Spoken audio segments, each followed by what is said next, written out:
This is the Sunday Gospel for Men, presented by Exodus. A reading from the Holy Gospel according to Luke. Jesus took Peter, John, and James and went up a mountain to pray.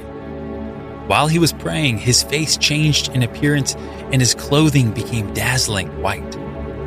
And behold, two men were conversing with him, Moses and Elijah, who appeared in glory and spoke of his exodus that he was going to accomplish in Jerusalem.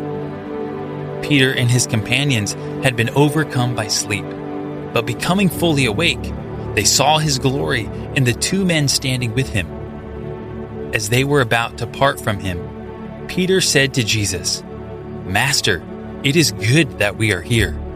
Let us make 3 tents, one for you, one for Moses, and one for Elijah." But he did not know what he was saying.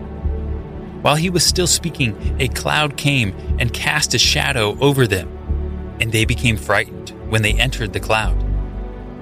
Then from the cloud came a voice that said, "This is my chosen son. Listen to him." After the voice had spoken, Jesus was found alone.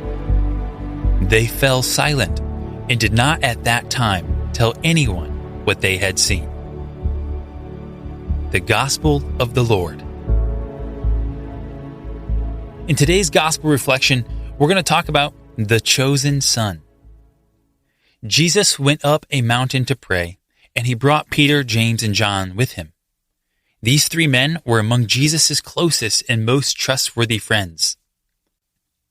Saint Hilary of Poitiers interprets this event allegorically, saying, "By the 3 disciples who were taken apart is shown the future election of the people who were to come from a 3-fold origin, Shem, Ham, and Japheth.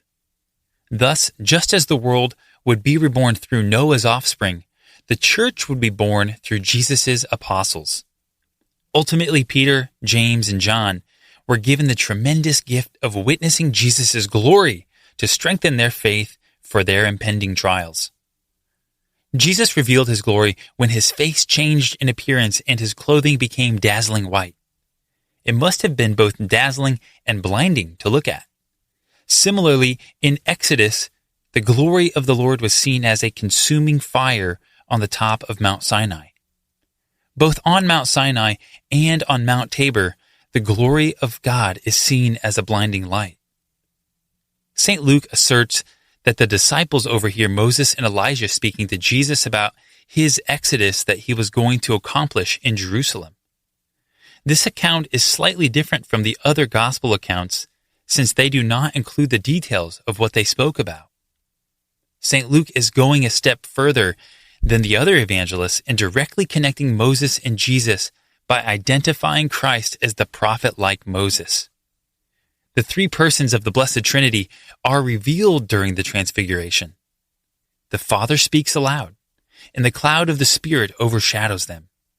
Again, the cloud is reminiscent of Moses on Mount Sinai. Here, Jesus both embodies the prophet like Moses, and he far surpasses the Old Testament prophecy.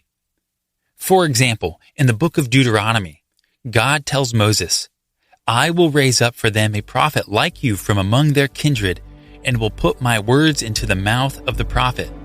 The prophet shall tell them all that I command. Anyone who will not listen to my words, which the prophet speaks in my name, I myself will hold accountable for it." But Jesus is not merely the mouthpiece of God. He is the Word of God made man, and the Father commands us to listen to him.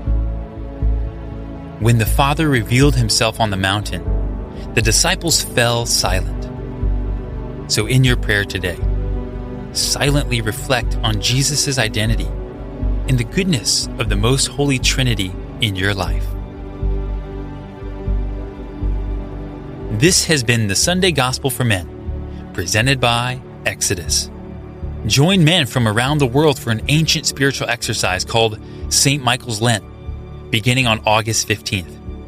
Go to startmyexodus.com to learn more and get ready to start.